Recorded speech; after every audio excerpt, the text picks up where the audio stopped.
the creation of Allah. That we deem to find is that we find a lot of more Muslims that when we find them on this path that they're apologetic for their religion. And one thing that you find out, why is it that sometimes you find that reverts are able to come to the religion and they wear for abaya and niqab, the brothers they wear the phobes, and because we lived in a society where we would go on a train and smoke in front of everyone in the train and nobody would tell us anything. So how is it now I can't go on that same train and wear a phobe and grow a beard? Who's going to say anything to me? Those individuals over there, like I was saying to them when I grew up in that area, when I was having a gun and other than that, you couldn't dare say a word to me. So what makes you think that because I've left that behind and now I'm a Muslim and I'm wearing a phobe, you think you can say something to me now?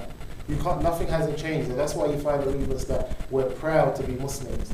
And we're going to wear Islam on our sleeves. We're not going to become extreme and call for things that are not from the religion. That's why, because we haven't grown up in a culture, and then our parents haven't learned Islam from their parents and their parents and their parents, and then when you bring them the Quran and the Sunnah and tell them this is not from the religion, mom and dad, they say to you, what do you know about Islam? We don't have that.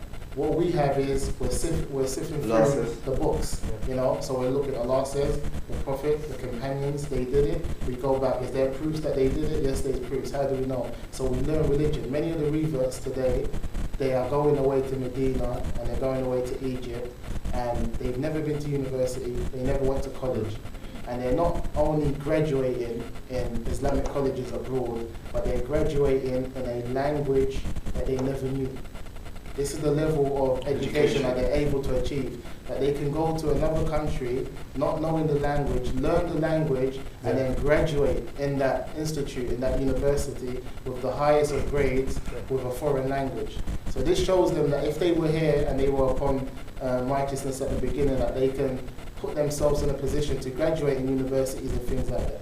So it shows you that we have individuals from our community. They're not stupid individuals, but they've been led to believe that low self-esteem, this is their way of life. Like I said, I was just playing football in the community with my friends, and as we grew up, people called us again. So we formed this gang that we didn't choose. So now we say to the born Muslim that you're not in this gang, you have good parents, you have good mom and dad, they try their best, they work, they buy you shoes, they buy you what they can do. Why are you going to want to be like these people? That as soon as they're given a choice. A 15-year-old was suffering from gunshot wounds. Since I've come to Tawheed and I've read about the companions and the Salaf and everyone else, I know who I am. I'm the creation of Allah.